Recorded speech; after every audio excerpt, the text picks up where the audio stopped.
Oh wow. Oh wow. Okay, now it's on. Okay.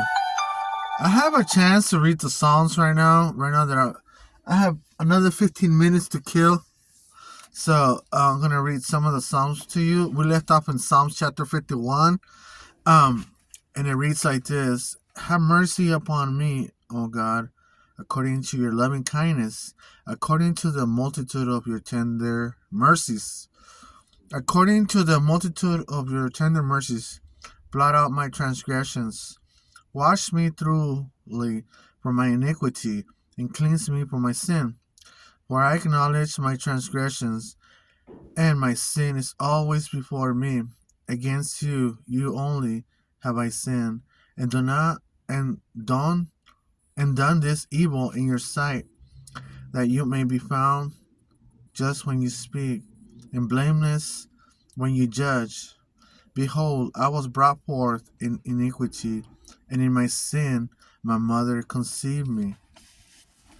Behold, you desire truth in the inward parts, and in the hidden part you will make me to know wisdom. Purge me with hyssop, and I will be clean. Hyssop is kind of like a plant. It's like a plant. Um, it's like a plant. Um. There's another Bible verse about that. If you look into purge, it means kind of like inward feelings, memory, or condition. Hyssop represents emotional like release, because David has sinned against God. That's when I think he took Bathsheba. When he took Bathsheba, he had a guilty conscience, guilty mind. He even committed murder, everything. So, so his conscience wasn't in peace. That's what it seems like it to me. Um, Purge means cleanse me. Today, a lot of us are not 100% clean and pure. Um, of course, we are not perfect at this moment, but Father tells us to try and be perfect like how He is, or try to make an attempt. Okay, it's in the New Testament, by the way. Um, it says right here, wash me, and I shall be whiter than snow. Make me hear joy and gladness, that the bones you have broken may rejoice.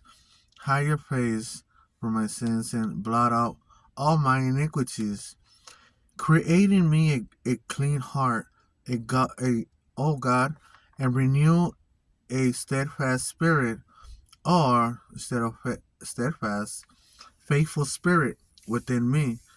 Do not cast me away from your presence, and do not take your Holy Spirit from me.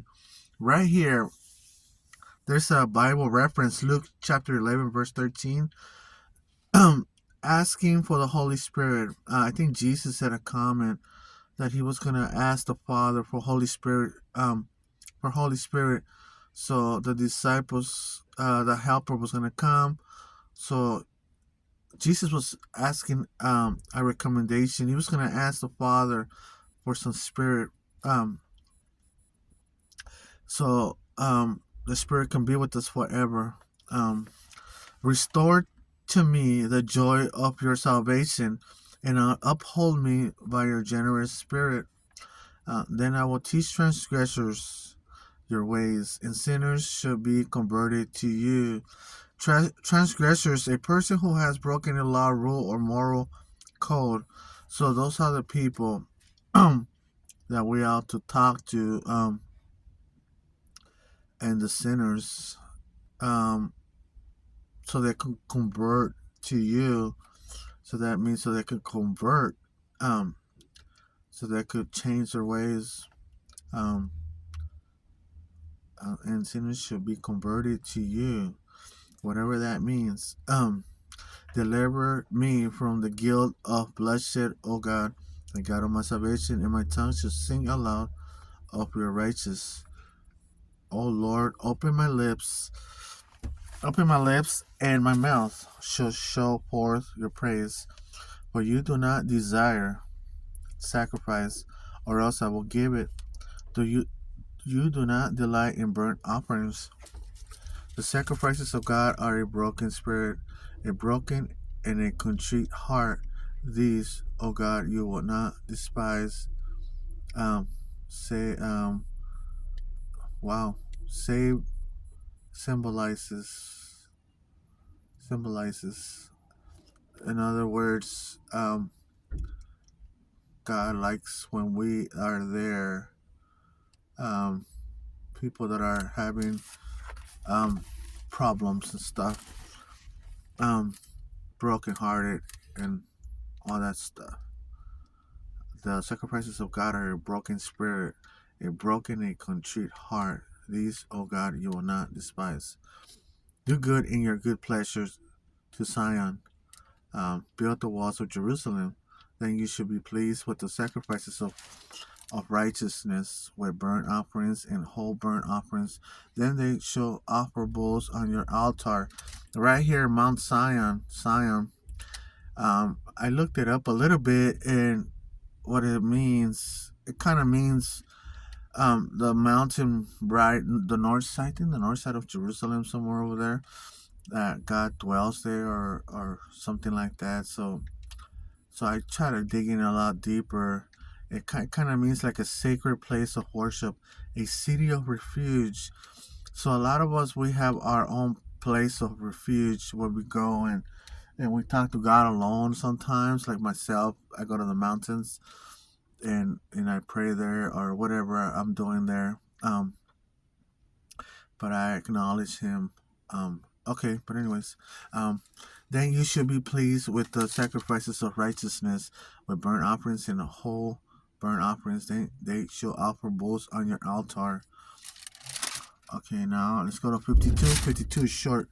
To the chief musician, a contemplation of David when the Edomite went and told Saul and said to him, David has gone to the house of Ahimelech.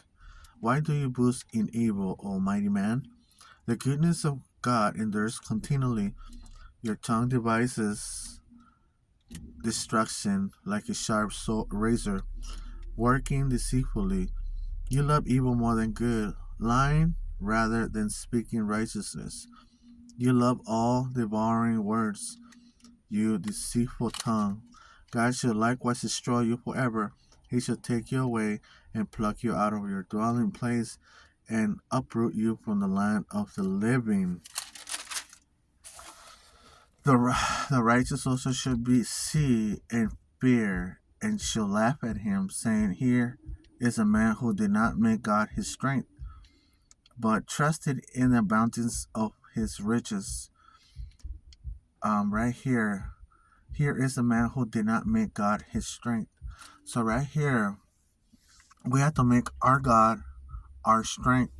So that's what I've been doing for the past 10, 11 years, asking for strength. God, God, God, this. God, God, God. So you ought to get strength from Him, God, not your own, but trust in the abundance of His riches and strengthen Himself in His wickedness. And He strengthened Himself in His wickedness. Wow. But I am like a green olive tree in the house of God. I trust in the mercy of God forever and ever. I will praise you forever because you have done it. And in the presence of your saints, I will wait on your name, for it is good. Right here, I looked up the word saints, right? It also means godly ones, the godly. And then you have the Hebrew word H2623 right there. So this is an I want to quote you another Bible verse that is deep, you know, because they say that people say a lot of stuff in the media, but you have Psalms 116 verse 15. And I made a comment. I copied a comment from someone out there. Though we die, yet we shall live. The simple and famous. So to me, um, there's people that were never recognized by others. Um, oh, they didn't become famous or whatever. They were just simple people that we take no note of them, but the Lord does. So people have died, um, being godly and stuff.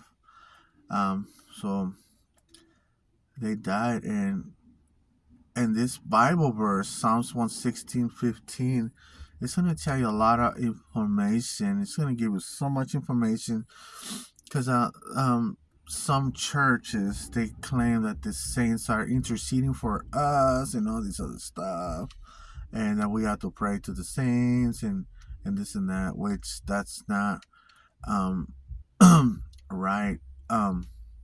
So right here you have Psalms 116 verse 15, and it will tell you some stuff about that. Um, and yeah, we're done with 51 and 52.